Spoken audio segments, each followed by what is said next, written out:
जय हिंद मित्रांनो, mission CTET सरावासाठी टेस्ट सिरीजमधल्या पेपर क्रमांक 2 जो की 6वी ते 8वी या वर्गासाठी घेण्यात आला होता, त्याच्या प्रश्नपत्रिका क्रमांक 2च्या बालमानसशास्त्र याच्या स्पष्टीकरणाच्या व्हिडिओमध्ये मी सर्वांचं मनापासून स्वागत करतो आहे। मित्रांनो, या व्हिडिओमध्ये जे आहे आपण स्पष्टीकरण बघणार आहोत 30 प्रश्नांचं। परंतु तत्पूर्वी आपण जर चॅनलला नवीन असाल तर आमचं चॅनल सबस्क्राईब करा, साईडचा जे बेल आयकॉन आहे त्याला देखील प्रेस करा, जेणेकरून CTETच्या संदर्भामध्ये आणि शिक्षक भरतीच्या संदर्भामधल्या कोणत्याही माहितीची अपडेट आपल्याकडून मिस होणार नाही।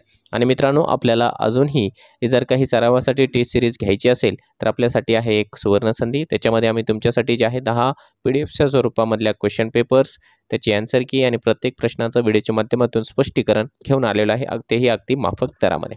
आपल्याला जर ही बॅच जॉईन करायची असेल किंवा ही टेस्ट सिरीज जॉईन करायची असेल तर आपण जे आहे स्क्रीनवर जो नंबर दिसतोय त्या नंबरला संपर्क करून आजच ही जी टेस्ट सिरीज आहे ती जॉईन करू शकता। चला तर मित्रांनो, सुरू करूया आजच्या स्पष्टीकरणाच्या व्हिडिओला।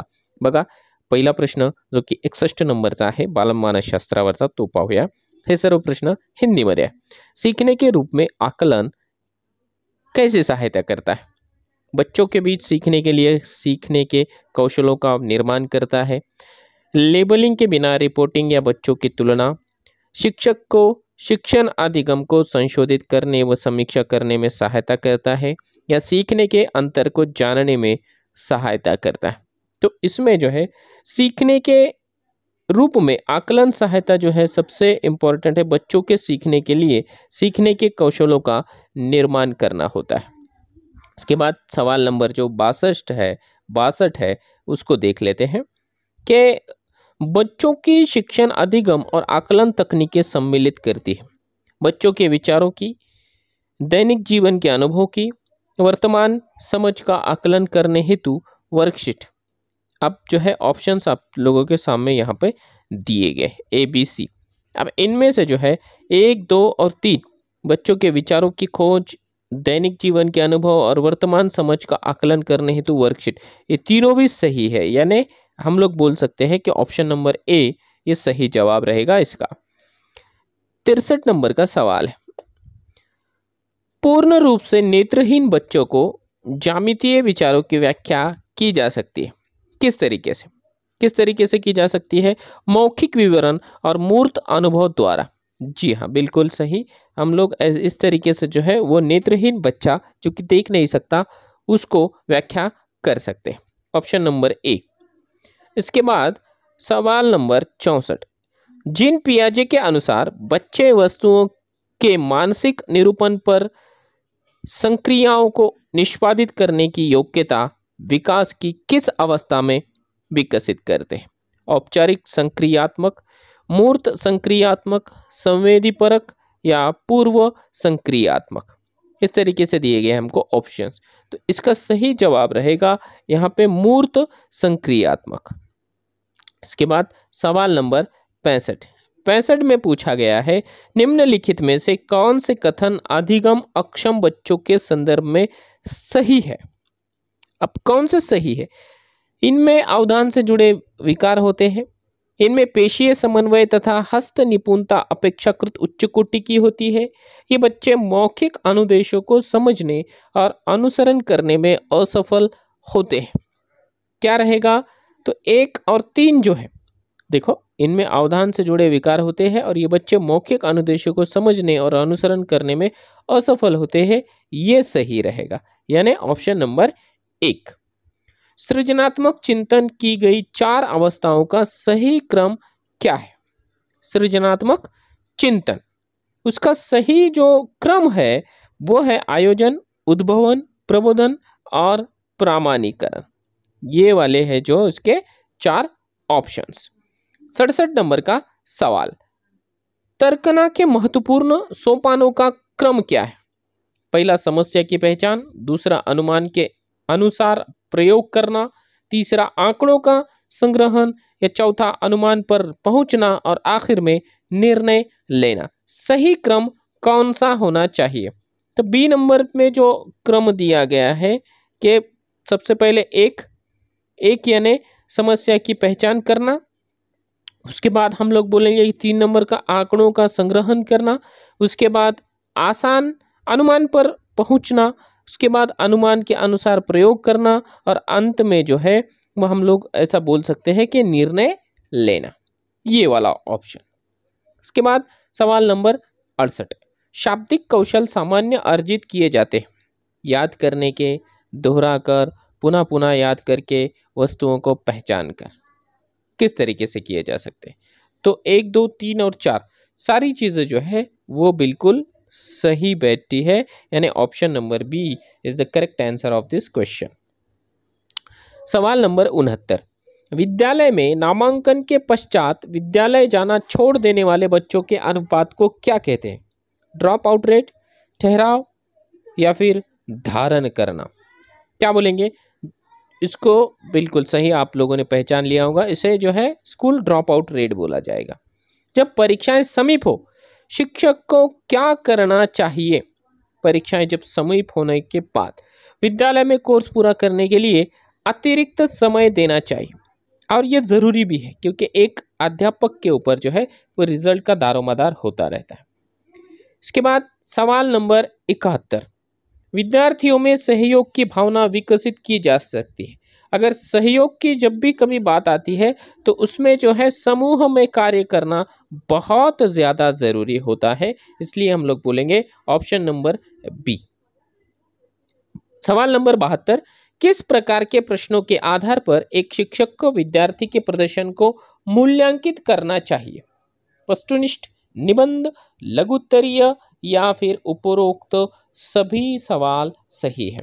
तो बच्चों को जो है एक शिक्षक को चाहिए कि वस्तुनिष्ठ, निबंध और लघुत्तरी सभी प्रकार के सवाल पूछे जाने चाहिए, यानी ऑप्शन नंबर डी। संज्ञानात्मक विकास के समाज सांस्कृतिक सिद्धांत को किससे प्रभावित किया गया है? जीन पियाजे, लेव वाइगोत्स्की, जे.एस. ब्रूनर, या फिर कोहलबर्ग। तो इसका सही जवाब है लेव वाइगोत्स्की। ठीक है। इसके बाद 74 नंबर, थर्स्टन द्वारा बुद्धि के लिए किस शब्द का प्रयोग किया गया था? थर्स्टन ने बुद्धि के लिए कौन सा शब्द इस्तेमाल किया था? प्राथमिक मानसिक क्षमताएं, ये वाला जो ऑप्शन है वही सही है, प्राथमिक मानसिक क्षमताएं यानी बुद्धि। 75 नंबर का सवाल है, निम्न में से कौन सी रक्षात्मक युक्ति नहीं है? तादम्य, क्षतिपूर्ति, औचित्य स्थापन, या फिर साहचर्य। कौन सी नहीं है? तो ये है साहचर्य। इसके बाद 76 नंबर, निम्न में से कौन सा संवेगात्मक बुद्धि का तत्व नहीं है? उद्यमी समर्थता, आत्म अभिप्रेरणा, पराभूनुति, संबंधों को संचालित करना। क्या है? उद्यमी सामर्थ्यता, यानी ऑप्शन नंबर 1 या ए बोलेंगे उसको। इसके बाद अच्छे समायोजन की विशेषता क्या होती है? तो अच्छा समायोजन तब होता है जब सहनशीलता होती है, यानी ऑप्शन नंबर ए इसका सही जवाब माना जाएगा। अब देखते हैं अगला सवाल, पहली मनोवैज्ञानिक प्रयोगशाला की स्थापना किसके द्वारा की गई थी? कॉल्टन, कैटेल, पेस्टोलॉजी, या फिर विलियम वुंट। तो इसका सही जवाब है विलियम वुंट। 79 नंबर का सवाल है, बुद्धि का एक प्रकार जो साधारण तथा नर्तक, एथलीट, सर्जन इत्यादि में पाया जाता है, वो क्या है? शरीर गति की बुद्धि, स्थानिक बुद्धि, तार्किक गणितीय बुद्धि, या फिर संगीत बुद्धि। कौन सा होगा? तो शरीर गति की बुद्धि ये होती है उनके अंदर, जिसमें जो नर्तक है, एथलीट है, या फिर वो जो सर्जन है उनके शरीर।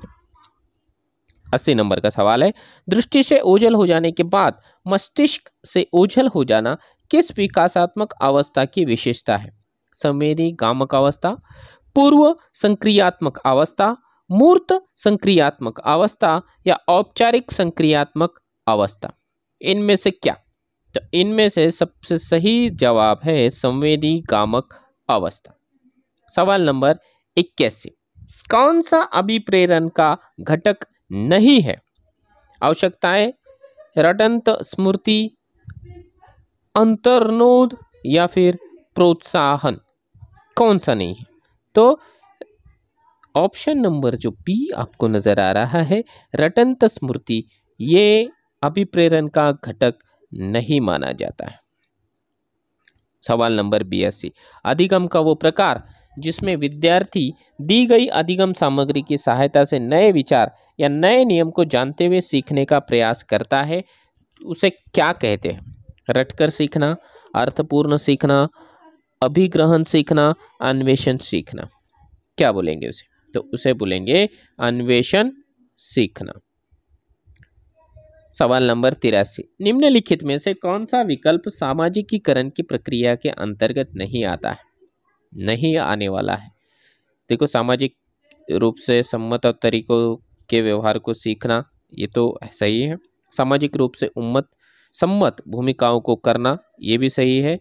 सामाजिक अभिवृत्ति का विकास, ये भी सही है। आत्म केंद्रित व्यवहार, ये यहाँ पर जो है वो गलत है, यानी ऑप्शन नंबर डी इसका सही जवाब रहेगा।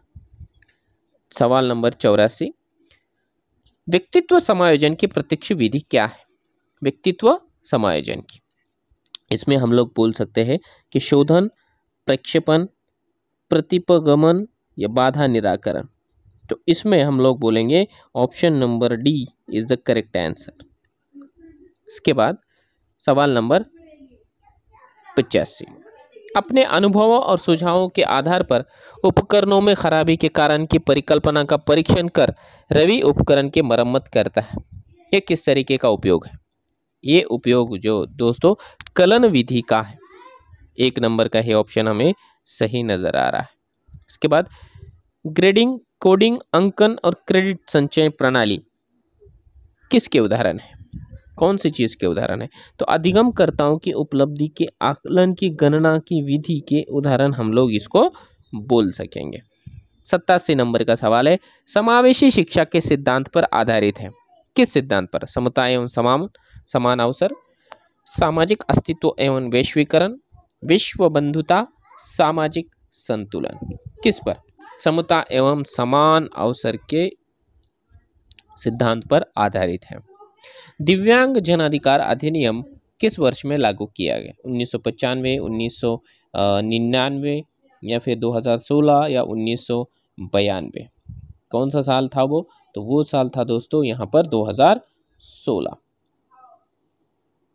इसके बाद 89 नंबर का सवाल, स्व जागरूकता एवं संज्ञानात्मक क्षमताओं का नियंत्रण जैसे योजना बनाना, समीक्षा करना और संशोधन करना इत्यादि में अंतर्निहित है। क्या अंतर्निहित है? तो हम लोग बोलेंगे संज्ञान बोधन। और आखिरी सवाल जो कि मानस शास्त्र से सीडीपी से रिलेटेड था, पहले से सीखे हुए कार्यों में सुधार लाने के लिए शिक्षक बच्चों को प्रदर्शन देकर सिखा रहा है, वो शिक्षण की कौन सी विधि का प्रयोग कर रहा है? अवलोकन, संशोधन, प्रतिरूपण या फिर अनुलोकन? तो हम लोग इसको बोल सकेंगे कि ये जो है वो अवलोकन की विधि का इस्तेमाल करके बच्चों को पढ़ा रहा है। तो दोस्तों इस तरीके से हमने जो है सीडीपी के 30 सवाल यहाँ पर जो है एक्सप्लेन करके आपको दिखा दिए हैं। आप इसमें से आपका जो स्कोर है, जितने हमने सवाल लिए हैं 30, इसमें से आपका स्कोर कितना है वो स्कोर इस वीडियो के कमेंट बॉक्स में ज़रूर कमेंट करें।